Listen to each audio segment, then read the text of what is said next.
बिस्मिल्लाहिर्रहमानिर्रहीम। अस्सलाम वालेकुम डियर व्यूअर्स।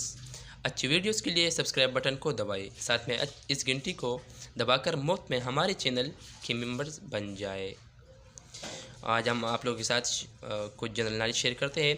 वो झील किस मुल्क में है जिसकी सतह का पानी शरबत की तरह मीठा है मगर सतह की 3 फुट नीचे का पानी कड़वा है? जवाब जर्मनी में। नेक्स्ट सवाल है हमारे पास, इंसान के बाद दुनिया में ज़हीन तरीन मखलूक कौन सी है? जवाब है हमारे पास मकड़ी, डॉल्फिन और चमनीज़ी बंदर। नेक्स्ट है हमारे पास सवाल, बंदर की कितने दिमाग होती है? तो जवाब है हमारे पास 2। जवाब है 2। नेक्स्ट सवाल है हमारे पास, इस मकड़ी का नाम बताइए जो 30 साल तक ज़िंदा रह सकती है। तो जवाब है हमारे पास टरंटुला नामी मकड़ी। और नेक्स्ट सवाल है, वो कौन सी जानवर है जो मुख्तलिफ रंगों में फ़र्क नहीं कर सकते? जवाब है गद्दा और बंदर। नेक्स्ट सवाल है हमारे पास, ये जो सारे सवालात हम शेयर कर रहे हैं ये जनरल नॉलेज है।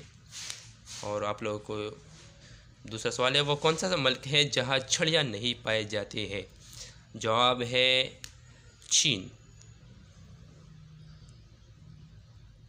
नेक्स्ट सवाल है हमारे पास, वो कौन सा परिंदा है जो अपने बच्चों को दूध फैलाता है? जवाब है हमारे पास चमगादड़। नेक्स्ट सवाल है, परिंदों का दर्जे हरारत कितना होता है? जवाब है हमारे पास 112 दर्जा फ़ारेनहाइट। नेक्स्ट सवाल है, K2 का दूसरा नाम क्या है? माउंट। जवाब है माउंट गॉडविन ऑस्टिन। नेक्स्ट सवाल है, चीन की सरहदें कितने मुल्कों से मिलते हैं? जवाब है 13 मुल्कों से। नेक्स्ट सवाल है, वो कौन सा मुल्क है जहाँ कोई दरिया नहीं है? जवाब है हमारे पास कुवैत। तो ये हमारे साथ सवालात कुछ